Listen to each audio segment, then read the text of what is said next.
Presiden Cina Xi Jinping telah meresmikan jembatan yang diklaim merupakan jembatan terpanjang yang ada di dunia pada 23 Oktober 2018. Jembatan ini menghubungkan Hong Kong dengan Makau dan Zhuhai di delta Sungai Mutiara yang memiliki panjang 169 km. Jembatan ini menghubungkan 3 kota penting di kawasan Cina Selatan, yang merupakan 3 kota pusat industri. Para pejabat daerah setempat mengatakan dengan adanya jembatan ini akan lebih menghemat waktu perjalanan, dan dengan begitu akan meningkatkan integrasi wilayah untuk mempercepat perputaran ekonomi.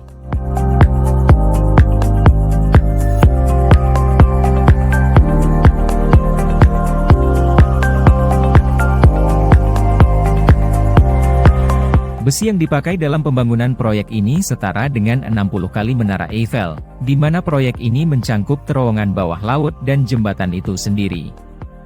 Diharapkan dengan selesainya proyek ini akan meningkatkan pertumbuhan pada industri logistik dan pariwisata di negara tersebut.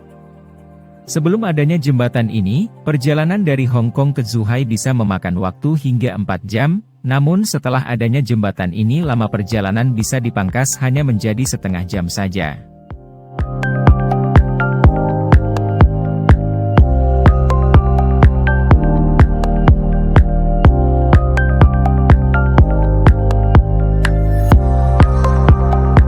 Dikenal sebagai The Greater Bay Area, di mana wilayah ini dengan jumlah penduduk 68 juta orang dan terdiri dari Hong Kong, Makau, dan 9 kota di Provinsi Guangdong.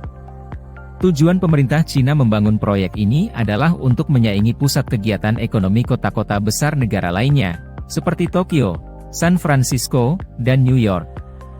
Upaya Cina untuk membuka diri dan melakukan reformasi besar-besaran diawali sejak 40 tahun lalu di Guangdong, yang saat itu berbatasan dengan Hong Kong, yang merupakan koloni Inggris dan Makau yang pernah menjadi bagian dari teritori Portugal. Reformasi ini mengubah secara dramatis negara komunis yang tertutup menjadi salah satu kekuatan ekonomi dunia yang luar biasa.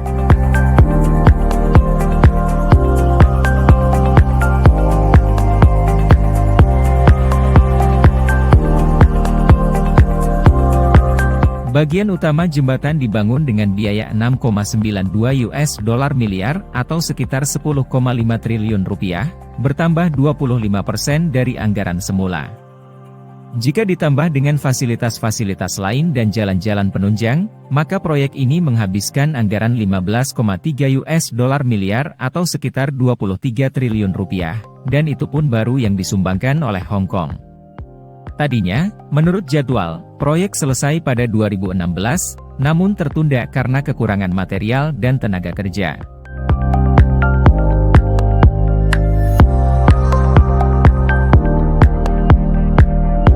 Para pengkritik di Hong Kong mengatakan jembatan ini adalah proyek yang tidak banyak memberikan manfaat.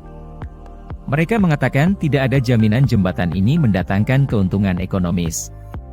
Hong Kong dan Makau masih memiliki perbatasan fisik dengan Cina, namun keduanya memiliki prinsip satu negara, namun dua sistem. Dengan demikian, Hong Kong dan Makau masih menerapkan peraturan imigrasi, bea cukai, dan juga peraturan tentang lalu lintas. Bahkan untuk urusan menyetir juga ada perbedaan. Di Hong Kong, seperti halnya di Inggris, setir ada di kanan, demikian juga di Makau, sementara di Cina, setir berada di kiri. Jumlah mobil yang melakukan perjalanan antara 3 kota dibatasi dan sopir harus mendapatkan izin agar bisa membawa mobil mereka melewati 3 kota ini. Persoalannya adalah, bagi Hong Kong dan Makau, mereka tak bisa menambah kuota, karena kemacetan lalu lintas yang luar biasa.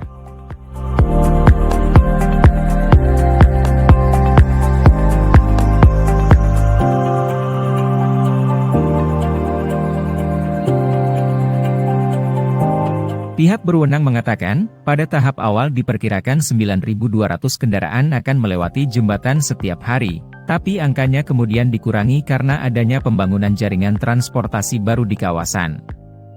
Jika diterapkan tarif untuk memakai jembatan, maka pemasukan per tahun diperkirakan sekitar 86 US$.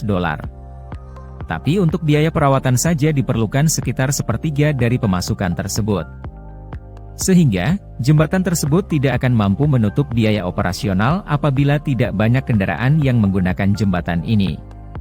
Tidak hanya itu, faktor keselamatan dikhawatirkan publik di Hong Kong setelah terjadi beberapa insiden.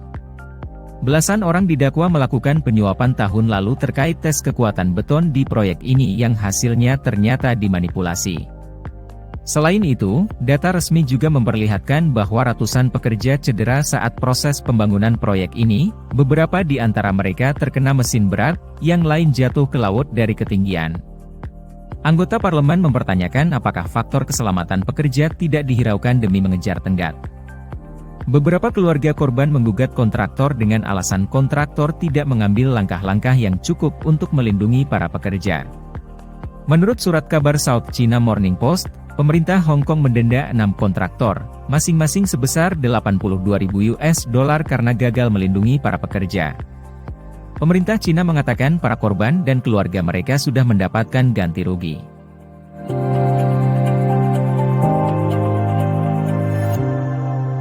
Selain masalah-masalah yang sudah disebutkan di atas, masalah lain adalah rusaknya lingkungan perairan. Salah satu indikasinya adalah hilangnya ikan lumba-lumba putih, yang masuk dalam kategori binatang yang rentan.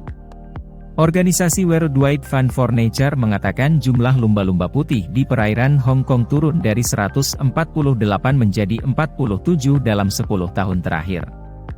Ini perlu dilakukannya riset lebih lanjut lagi untuk mengetahui secara pasti dampak kerusakan ekosistem laut akibat pembangunan proyek jembatan ini.